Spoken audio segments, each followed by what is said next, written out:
Raise your hand if you have a passion. What's your passion? I have a lot of different passions. Name one. Name one. Sports. What's your passion? Volleyball. What's your passion? Running. Everyone has a passion, and a passion can be anything, as long as it fills you with exhilaration and intense feeling. Some people find their passion as children, while others meet passion much later in life and wonder where it had been this whole time. Passion looks different on different people, but there is one universal truth. Everyone profoundly cares about something. Hi, my name is Audrey Sr., and for me, that something is musical theater.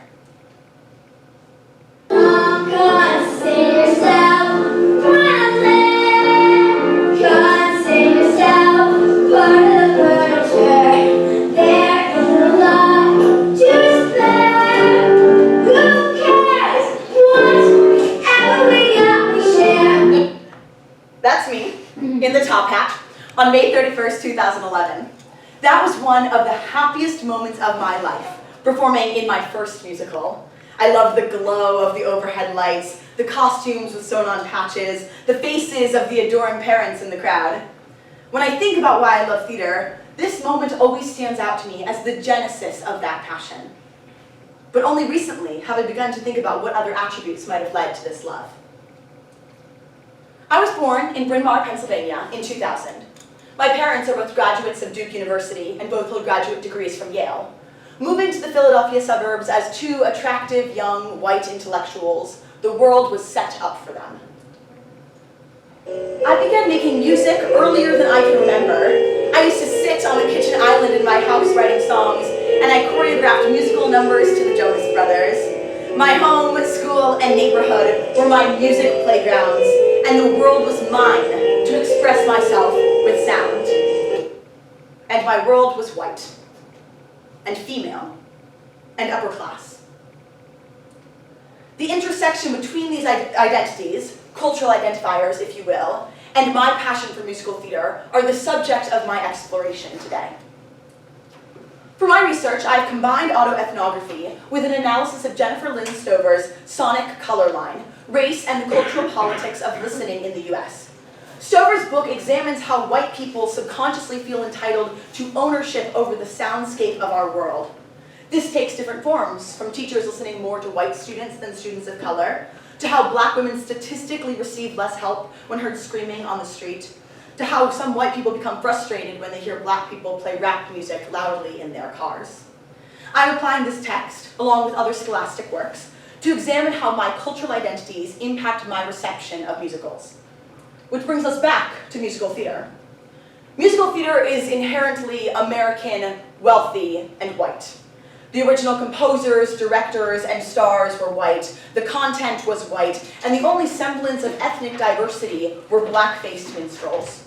Through their depiction of white stories, history of cultural appropriation, and majority white audiences, musicals have remained a white genre. The Broadway League boasted of their 2018-19 season that 1/4 of all tickets were purchased by non-Caucasian theatergoers. Broadway audiences are also dominated by wealthy individuals. According to the Broadway League, the average annual household income of a Broadway theatergoer was $222,120 a year. And that makes sense, considering the average Broadway musical ticket costs $113 per seat. Social class is directly related to participation. A study in the International Journal of Nonprofit and Voluntary Sector Marketing found that those who belong to higher social classes have arts participation rates 2 to 4 times higher than those who belong to lower social classes. Education also plays a crucial role in the demographics of Broadway goers. For the 2018-19 season, only 1 in 5 theatergoers over the age of 25 was not a college graduate. And 2/3 of Broadway goers are women. With all that said, I was predisposed to find musicals accessible. As you saw in that clip of me and Oliver at age 10, I was exposed to musicals early. This put me on the privileged side of the cultural apartheid. In a study on children and performance conducted by theater scholar Matthew Reason found that for children who engage with live performance, they must be invited and actively encouraged. I was consistently encouraged by those around me. and my parents accommodated my rehearsal schedules and came to my performances. And when I performed, people listened and always respected my sound as art. In the United States, people of color often face violent consequences for making sound.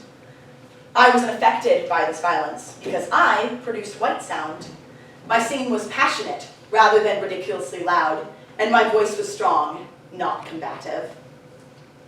I studied singing 4th through 12th grade, and while my voice was loud, my whiteness went unspoken. No one addressed the whiteness of my voice teachers, or my peers in my vocal studio, or the composers and lyricists of the music we learned. The concept of whiteness was left out of the conversation, because why would it have been included? This was musical theater, after all. In the sonic color line, Jennifer Stover writes, "Without ever consciously expressing the sentiment, white Americans often feel entitled to respect for their sensibilities, sensitivities, and tastes, and to their implicit, sometimes violent control over the soundscape of an ostensibly free, open, and public space." This was how my passion for musical theater felt. I was always so disappointed when my classmates did not share my interest. I have memories of sitting in my math classroom playing songs from Newsies. I would play the ending notes of Santa Fe on loop until the other students gave some kind of affirmation that they enjoyed Jeremy Jordan's vocal timbre. I needed to force my classmates to appreciate my music, and when they did not, I only played it louder. At the time, I could not have understood the racial implications of these actions, where I subjected those around me to my literal white noise. I, as a member of the dominant culture, expected listeners to conform their practices to my norms.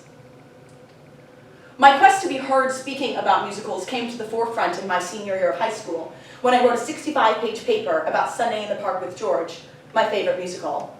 I wrote of musicals, "The art form will continue to prosper only if the next generation and all that follow are taught its value from a young age.